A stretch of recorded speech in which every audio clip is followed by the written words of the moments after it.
Stockton Rush, le PDG d'Oceangate, Paul-Henri Narjolet, expert du Titanic, Hamish Harding, ainsi que Shahzada Dawood et son fils Sulman, âgé de 19 ans, ont tous perdu la vie dans un tragique accident en mer.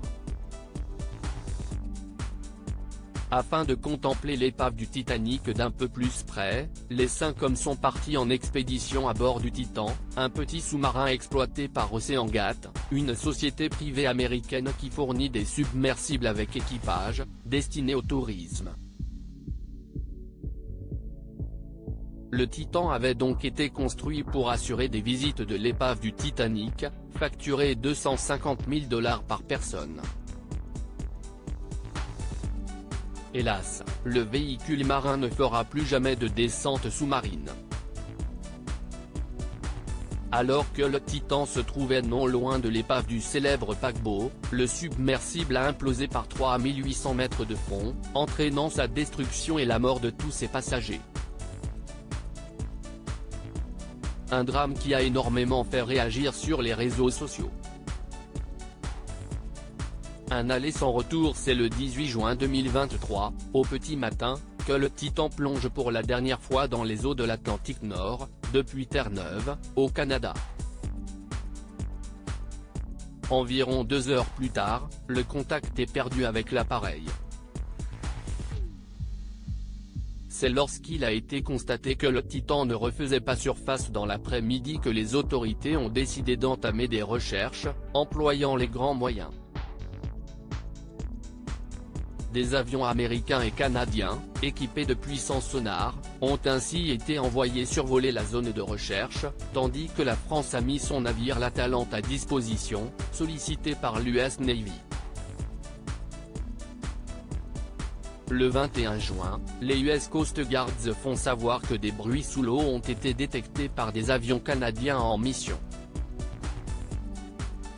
D'après le magazine Rolling Stones, ces bruits, qui s'apparentaient à des coups donnés sur la coque, auraient été entendus toutes les 30 minutes. Un faux espoir car il sera indiqué peu après que ces sons indéterminés ne provenaient pas du Titan.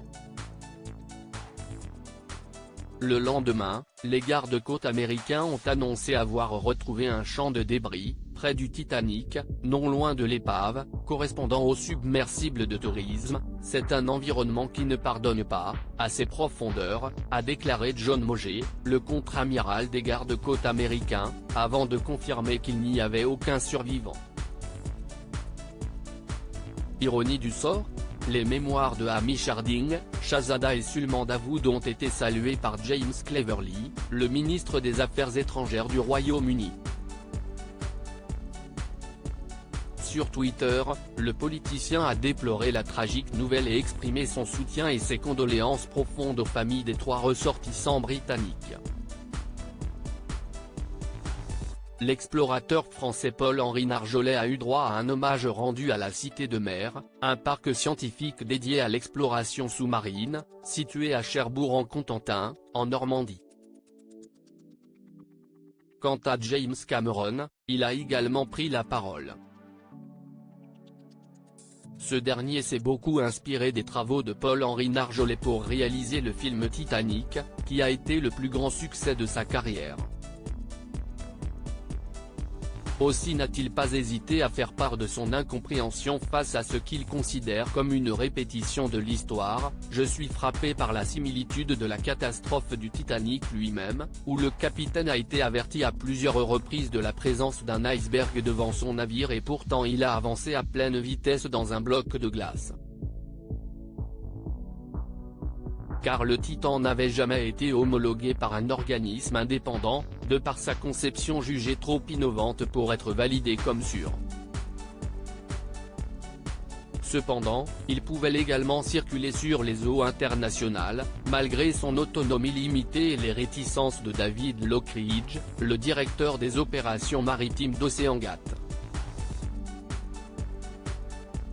Mais les recommandations de ce dernier n'auront pas été écoutées par Stockton Rush et lui ont même coûté sa place dans l'entreprise.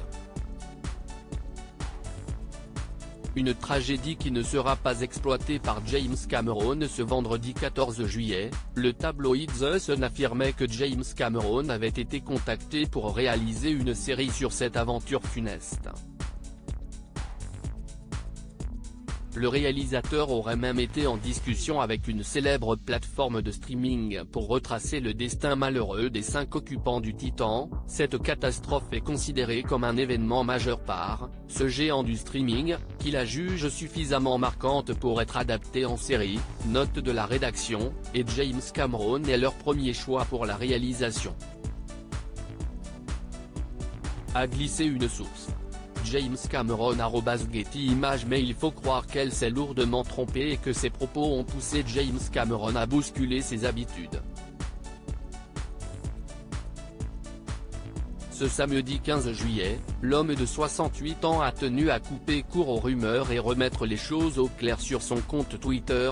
Je ne réponds généralement pas aux rumeurs offensantes dans les médias, mais je dois le faire maintenant. Je ne suis pas en pourparlers pour un film sur OceanGate et je ne le serai jamais. Un message on ne peut plus clair, qui devrait être pris en compte.